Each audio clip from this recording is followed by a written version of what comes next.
ನಾನು ಬಂದು ಗುಡಿಗನಹಳ್ಳಿ ಅಂತ ಒಂದು ದೊಡ್ಡ ಗ್ರಾಮನೇ, ಮಂಡ್ಯ ತಾಲೂಕು, ಮಂಡ್ಯ ಡಿಸ್ಟಿಕ್, ಕೆರಗೋಡು ಹೋಬಳಿ. ಈ ಮಂಡ್ಯದ ಗಂಡು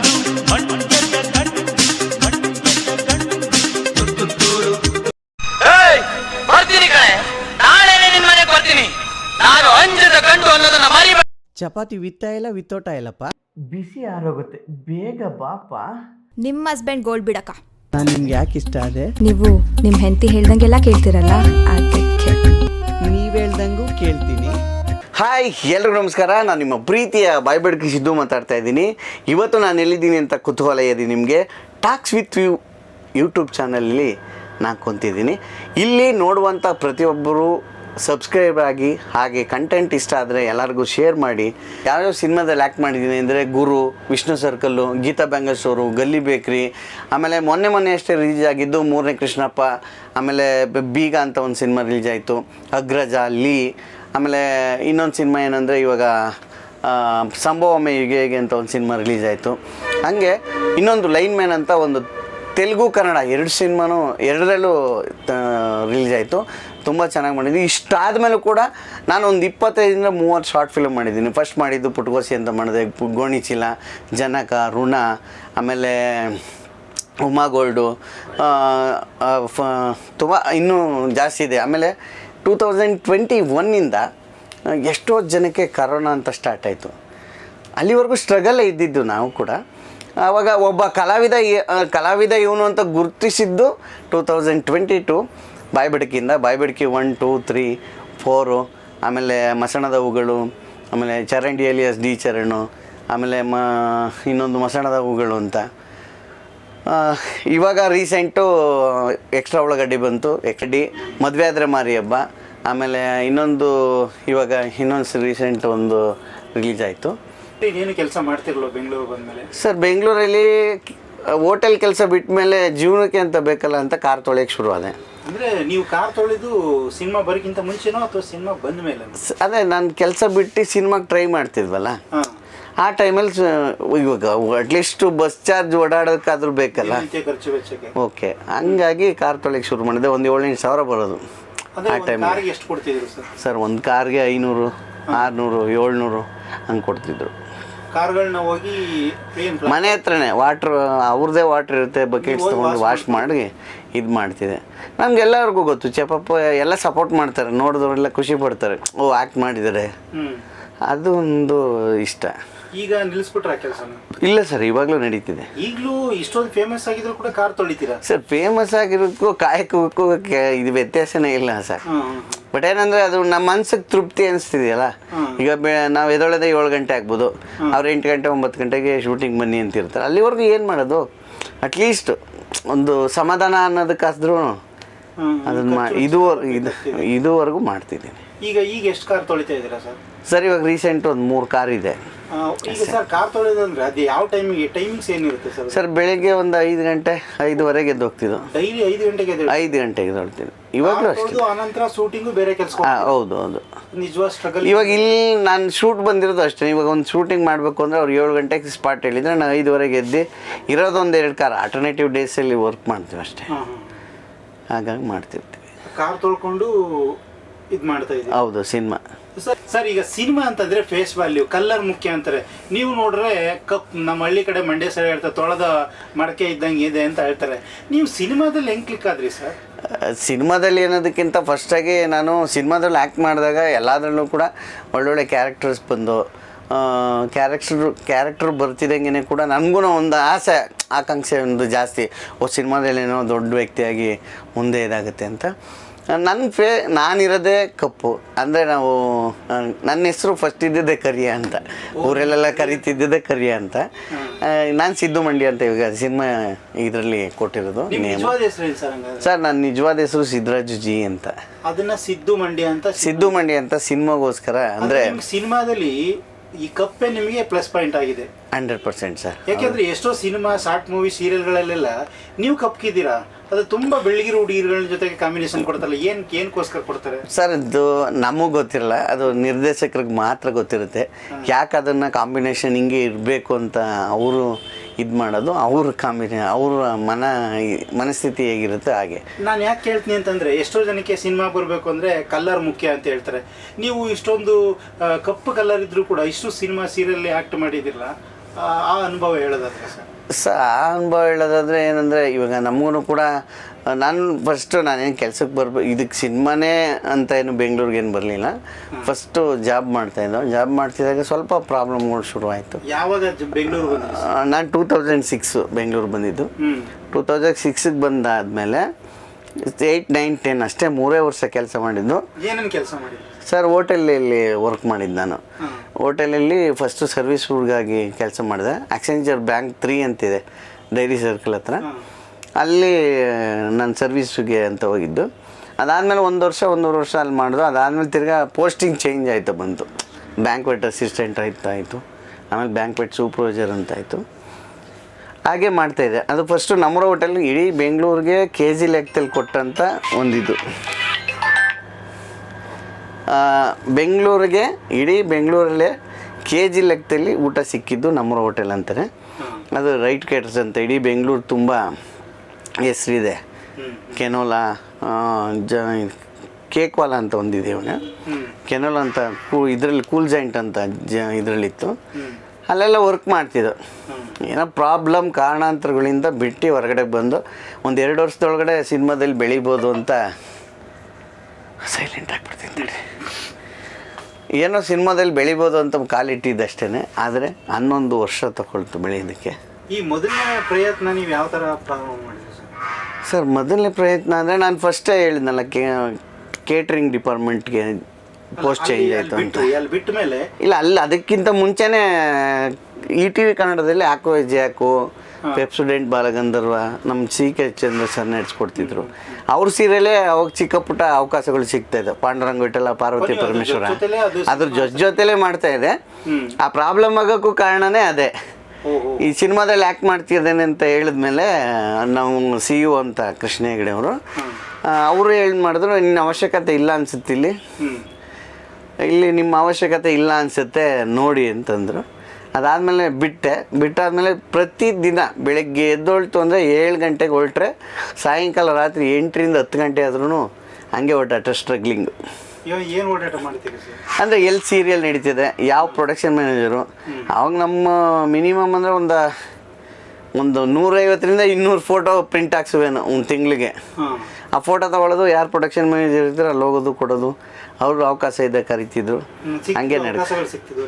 ಅದೇ ಜೋಕಾಲಿ ಅಂತ ಒಂದು ಸೀರಿಯಲ್ ಸಿಕ್ಕಿತ್ತು. ಜೋಕಾಲಿ P1 ಕ್ಯಾರೆಕ್ಟರ್ ಮಾಡಿದೆ ನಾನು ಅದರಲ್ಲಿ. ಅದಾದಮೇಲೆ ರಂಗೋಲಿ ಅಂತ ನಡೀತಾ ಇತ್ತು. ಆವಾಗಲೂ ಚಿಕ್ಕ ಪುಟ್ಟ ಕ್ಯಾರೆಕ್ಟ್ರೆ, ನಮಗೇನು ಅಂಥ ದೊಡ್ಡ ಕ್ಯಾರೆಕ್ಟರ್ಸ್ ಏನಿಲ್ಲ. ಆಮೇಲೆ ಖುಷಿ ಅಂತ ಒಂದು ಸೀರಿಯಲ್ ಸುವರ್ಣಗಾಯಿತು. ಒಂದು 50 ಎಪಿಸೋಡು ಆಫೀಸ್ ಬಾಯಾಗೆ ವರ್ಕ್ ಮಾಡಿದೆ. ಹಂಗೆ ಪ್ರಯತ್ನ ಪಡ್ತಾಯಿದ್ದೆ. ಅಷ್ಟರೊಳಗಡೆ ಲಾಕ್ಡೌನ್ ಎಲ್ಲ ಆಯ್ತಲ್ಲ, ನಿಮಗೂ ಗೊತ್ತಿರೋ ವಿಚಾರ ಲಾಕ್ಡೌನ್ ಅಂದರೆ. ಆಮೇಲೆ ಲಾಕ್ಡೌನ್ ಆದಮೇಲೆ ಒಂದಷ್ಟು ಪ್ರಯತ್ನಗಳು ನಡೀತಾನೆ ಇದ್ದೋ. ಆವಾಗ ಒಂದು ಶಾರ್ಟ್ ಫಿಲ್ಮ್ ಅಂತ ಬಂದಿದ್ದು ಬಾಯ್ಬಿಡಿಕೆ ಅಂತ, ನಮ್ಮ ಅಮಿತ್ ರಾಜ್ ಸರು. ಇವತ್ತಿಗೂ ಕೃತಜ್ಞತೆ ಹೇಳ್ಬೇಕು. ಯಾಕೆಂದರೆ ನನ್ನನ್ನು ಅವ್ರು ಕರೆದು ಅವಕಾಶ ಕೊಟ್ಟಿದ್ದಕ್ಕೆ ತುಂಬ ಥ್ಯಾಂಕ್ಸ್. ಅದು ನನ್ನ ಜೊತೆ ಸಹಪಾಠಿಯಾಗಿ ಗೌರವ್ ಶೆಟ್ಟಿ ಮಾಡಿದರು. ಆಮೇಲೆ ಪಲ್ಲವಿ ಪರ್ವ, ಆಮೇಲೆ ಸ್ಫೂರ್ತಿ ರಮಿತಾ ಅಂತ. ಇವ್ರು 4 ಜನ, 4 ಕ್ಯಾರೆಕ್ಟ್ರು 4 ಜನ ಇದ್ದಿದ್ದು. ಒಂದು ಅದ್ಭುತವಾಗಿ ಬಂತು. ಆ ಟೈಮಲ್ಲಿ ಎಷ್ಟೋ ಜನ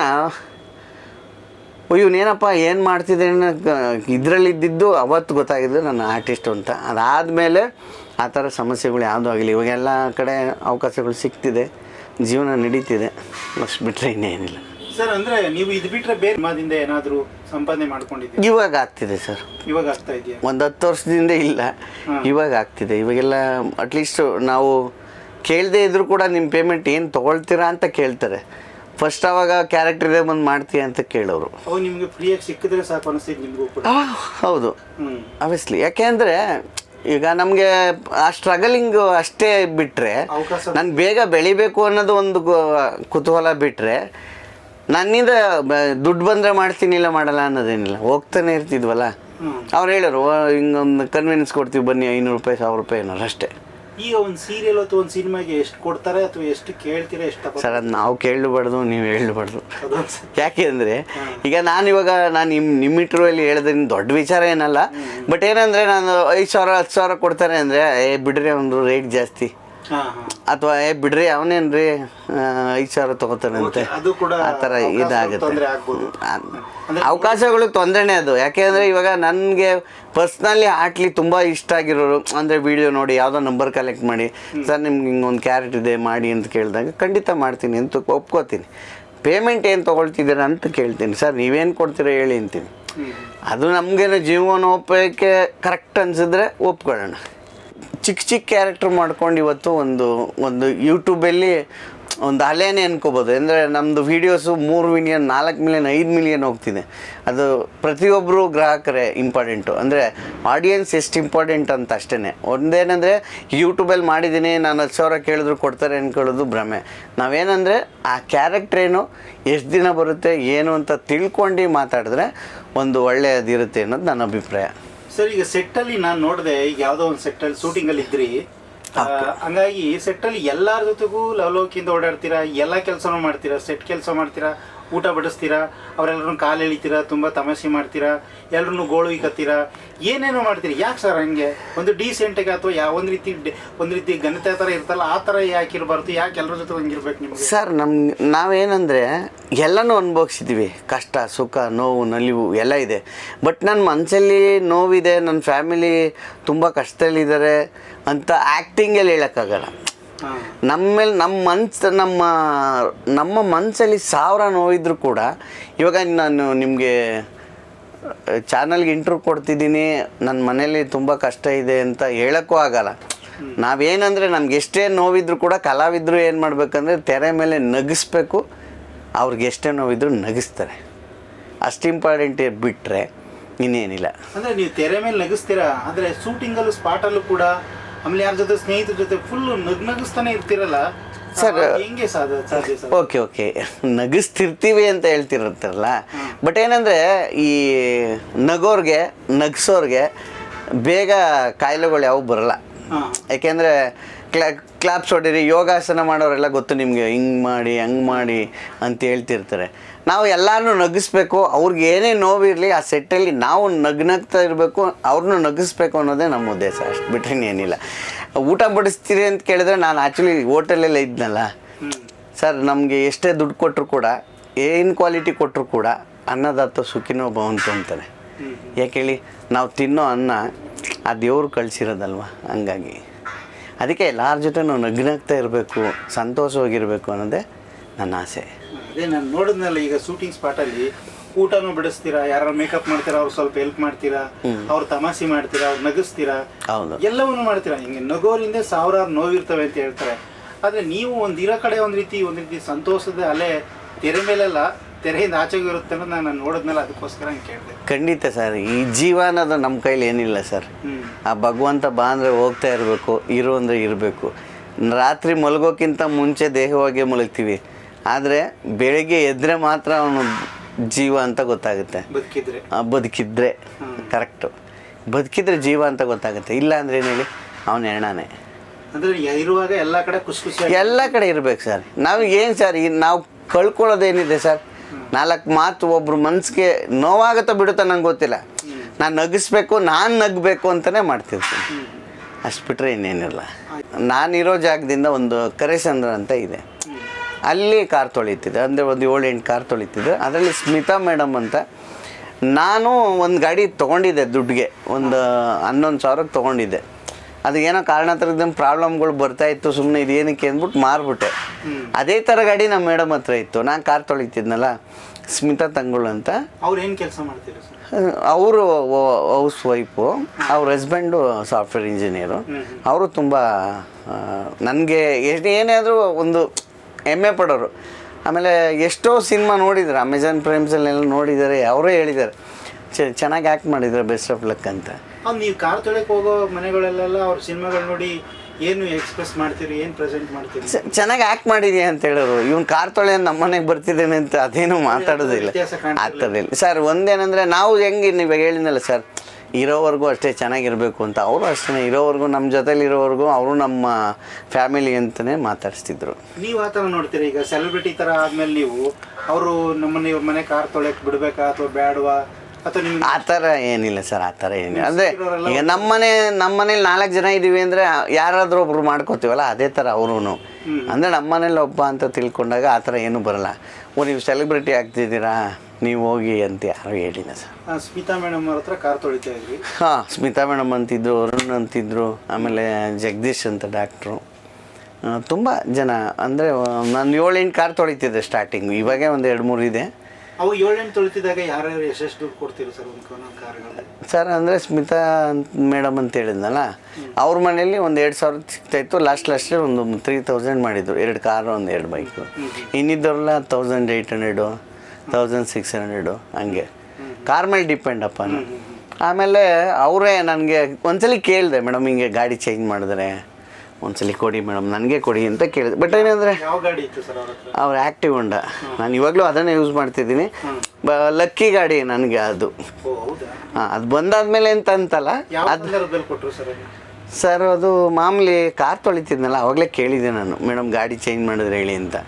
ಅವ್ರ ವೆಡ್ಡಿಂಗ್ ಆ್ಯನಿವರ್ಸರಿಗೆ ಹೊಸ ಬೈಕ್ ತೊಗೊಂಡ್ರು. ಆವಾಗ ಸಿದ್ದು ನೀವು ಗಾಡಿ ಕೇಳಿದ್ರಲ್ಲ, ಒಂದು ನಿಮ್ಮ ಹೆಸರು ಟ್ರಾನ್ಸ್ಫರ್ ಮಾಡ್ಕೊಂಬಂದು ಅಟ್ಯಾಚ್ಮೆಂಟ್ ಕೊಟ್ಟು ತೊಗೊಂಡೋಗಿ ಅಂದರು ನಿಮಗೆ. ಹಾಂ, ನಾನು ಆವಾಗ ಅಂದ್ಕೊಂಡೆ ಸರಿ ಮೇಡಮ್ ಆಯಿತು ಅಂದೆ. ಅಟ್ಯಾಚ್ಮೆಂಟ್ ಹೋಗಿ ತೊಗೊಂಡೋಗಿ ಕೊಟ್ಟಿದ ತಕ್ಷಣವೇ ಏನು ಕೇಳಲೇ ಇಲ್ಲ ಅವರು. ದುಡ್ಡು ಇಷ್ಟು ಅಷ್ಟು ಅಂತೇನು ಕೇಳಲಿಲ್ಲ. ಆಮೇಲೆ ಸರ್ ಮೇಡಮ್ ನಾನು ಕೇಳೋಣ ಅಂದರೆ ಮುಜುಗರ, ಏನಾದರೂ ಅನ್ಕೊಬಿಡ್ತಾರೇನೋ, ಏನು ನೀವೇನು ದುಡ್ಡು ಮಡಗಿದ್ದೀರಾ ಹಂಗೆ ಹಿಂಗೆ ಅಂತ ಏನಾದರೂ ಮನ್ಸಿಗೆ ಬೇಜಾರಾಗ್ಬೋದು ಅನ್ನೋ ಒಂದೇ ಒಂದು ಕಾರಣಕ್ಕೆ ಕೇಳಲಿಲ್ಲ. ಹಾಗಾಗಿ ಗಿಫ್ಟ್ ಗಾಡಿ ಅಂತಾನೆ ಅಕ್ಲಾಸ್ಮೆಂಟ್ ಕೊಟ್ಮೇಲೆ ಗಾಡಿ ಫ್ರೀಯಾಗೆ ಕೊಟ್ಟರು. ಅವ್ರೇನು ದುಡ್ಡು ತೊಗೊಳ್ಳಿ, ಏನು ಕೇಳಲಿಲ್ಲ. ಅಕ್ಲಾಸ್ಮೆಂಟ್ ಏನಂದರೆ ಇವಾಗ ನಾವು ಗಾಡಿ ತೊಗೊಂಡು ಬಂದಿರ್ತೀವಿ, ಟ್ರಾನ್ಸ್ಫರ್ ಆಗಿರಲ್ಲ. ಈಗ ನನ್ನ ಹೆಸ್ರಿಗೆ ಟ್ರಾನ್ಸ್ಫರ್ ಆಗಿಲ್ಲ, ಏನೋ ಒಂದು ಪ್ರಾಬ್ಲಮ್ ಆಯಿತು, ಆವಾಗ ಅವ್ರಿಗೆ ಪ್ರಾಬ್ಲಮ್ ಆಗುತ್ತೆ ಅನ್ನೋ ಒಂದೇ ಒಂದು ಕಾರಣಕ್ಕೆ RTOದಲ್ಲಿ ಹೋಗಿ ಅಟ್ಯಾಚ್ಮೆಂಟ್ ಚೇಂಜ್ ಮಾಡ್ಕೊಬಂದು ತೊಗೊಳ್ಳಿ ಅಂತ ಹೇಳಿದರು. ಅಲ್ಲಿ ಈಗ ಈಗಲೂ ಅಲ್ಲಿ ಕಾರ್ ತೊಳಿತಾ ಇದ್ದೀರಾ ಸರ್? ಇಲ್ಲ, ಇವಾಗ ಬಿಟ್ಬಿಟ್ಟಿದ್ದೀವಿ. ಯಾಕೆ ಎಲ್ಲ ಬಿಟ್ರಿ ಸರ್ ಅಷ್ಟೊಂದು ಒಳ್ಳೆ ಜನಗಳ ಹತ್ರ? ಅಂದರೆ ಆ್ಯಕ್ಚುಲಿ ನಾನು ಇನ್ನೊಂದು ಮೈ ಹೀರೋ ಅಂತ ಒಂದು ಸಿನಿಮಾ ಮಾಡಿದೆ. ಮೈ ಹೀರೋ ಅಂತ ಒಂದು ಸಿನಿಮಾ ಮಾಡಿದೆ ಮಂಗಳೂರಲ್ಲಿ, ಗುಡ್ಡಗಾಡು ರೆಸಾರ್ಟ್ ಅಂತಿದೆ ನಮ್ಮ ನಿರಂಜನ್ ಅವ್ರದ್ದು. ಅಲ್ಲಿ ಮಾಡ್ತಿದ್ದಾಗ ಒಂದು ಬೇರೆ ಹುಡುಗಂಗೆ ಹೇಳಿದೆ ಆಲ್ಟರ್ನೇಟಿವ್. ನೀವು ಶೂಟಿಂಗ್ ಅಲ್ಲಿ ಹೋಗೋಕ್ಕೋಸ್ಕರ ಇಲ್ಲಿ ಬೇರೆಯವ್ರಿಗೆ ಹುಡುಗಂಗೆ ಹೇಳಿದ್ದೆ. ಅವನು ಚೆನ್ನಾಗಿ ಕ್ಲೀನ್ ಮಾಡಿಲ್ಲ ಅನ್ನೋ ಒಂದೇ ಒಂದು ಕಾರಣಕ್ಕೆ ಇದು ಮಾಡಿದ್ರು. ಸರ್ವಿಸ್ ಸಮಸ್ಯೆಯಾಗಿ ಚೆನ್ನಾಗಿ ತೊಳೆದಿಲ್ಲ, ಬನ್ನಿ ಮಾತಾಡೋಣ ಅಂತ ಹೇಳಿದರು. ನಾನೇ ಮಾಡಿದೆ, ಇವತ್ತು ಬರಬೇಕಿತ್ತು. ನಾನೇ ಮಾಡಿದೆ, ನಾಳೆ ಇಲ್ಲ ನಾಳಿದ್ದು ಅದೇ.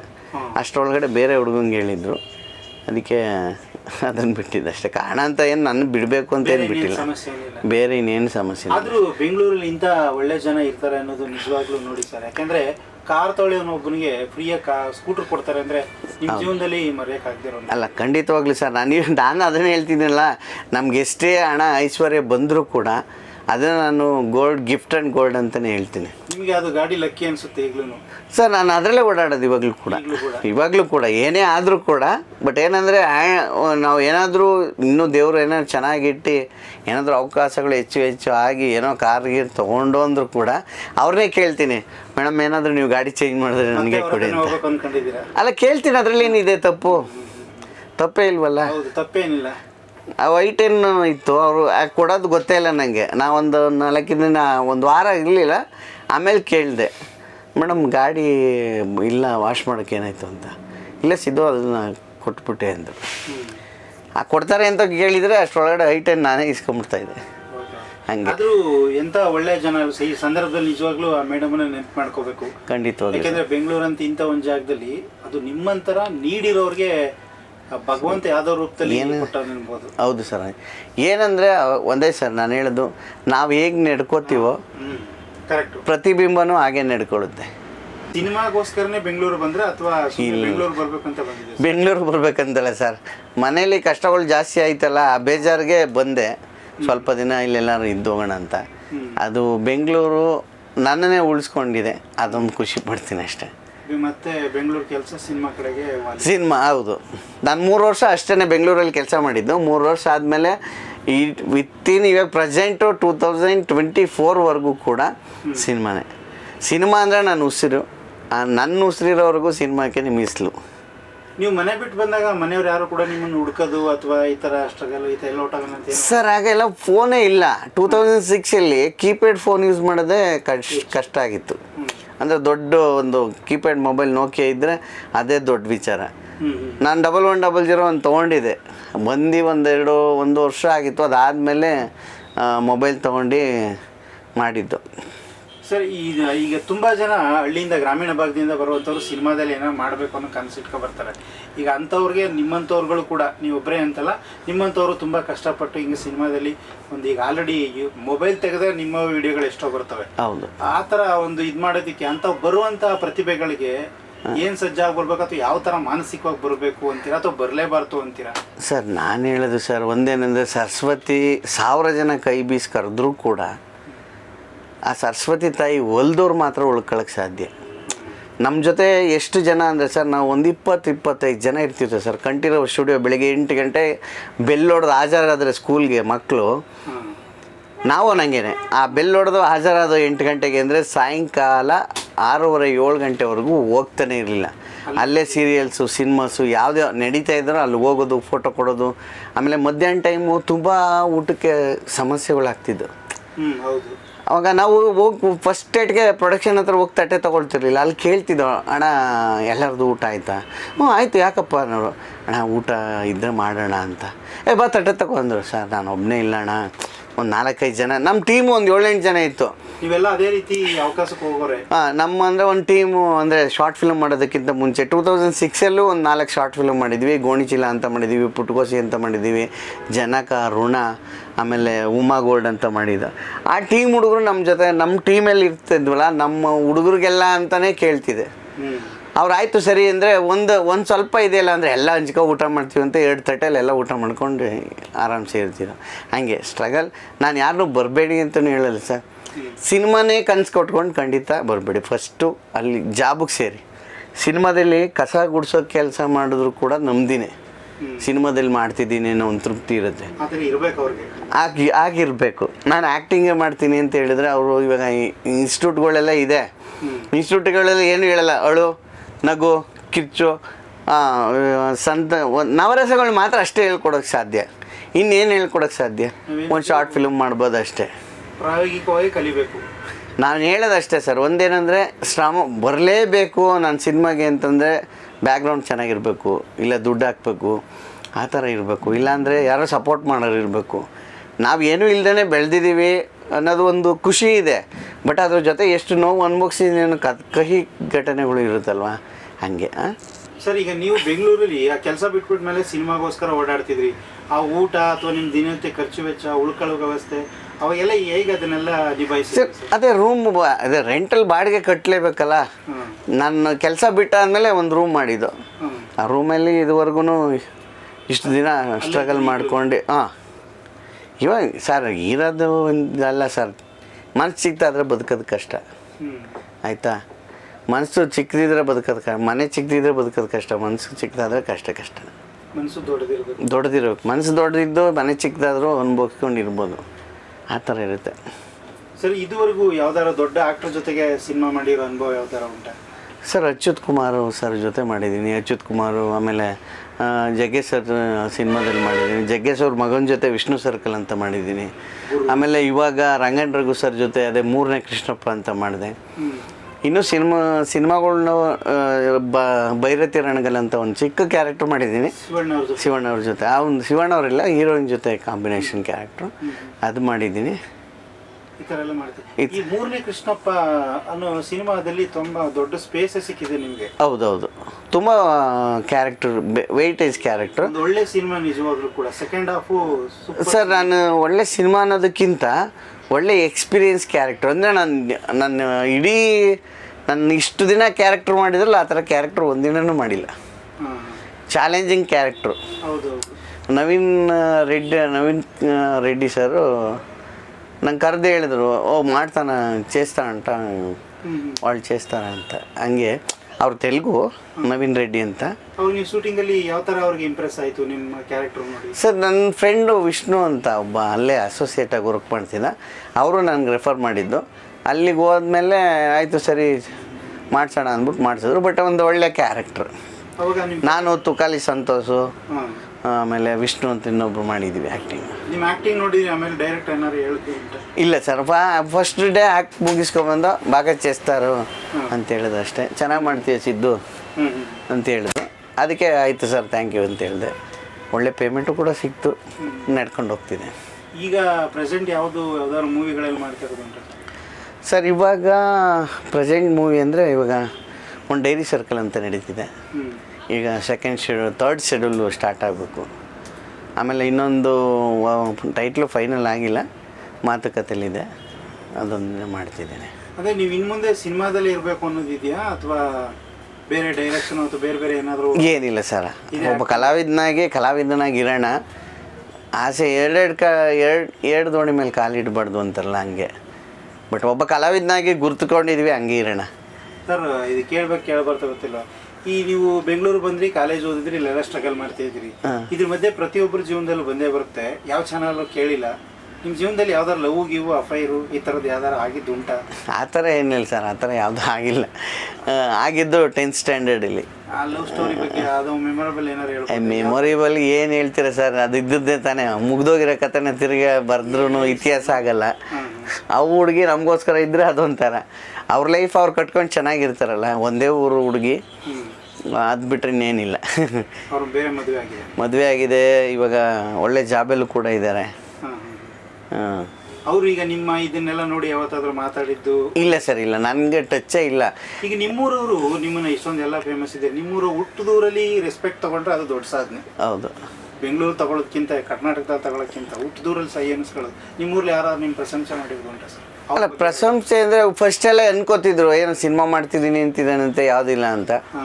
ಒಂದು ಲೀಡ್ ಕ್ಯಾರೆಕ್ಟರ್ ಗಲ್ಲಿ ಬೇಕ್ರಿ ಅಂತ ಮಾಡಿದೆ, ಗೀತಾ ಬೆಂಗೇಶ್ವರು ಮಾಡಿದ್ದೆ, ಒಳ್ಳೆ ಸಿನಿಮಾ, ಒಳ್ಳೆ ಸಿನಿಮಾನೇ. ಆಮೇಲೆ ಗಲ್ಲಿ ಬೇಕ್ರಿ ಅಂತ ಮಾಡಿದೆ.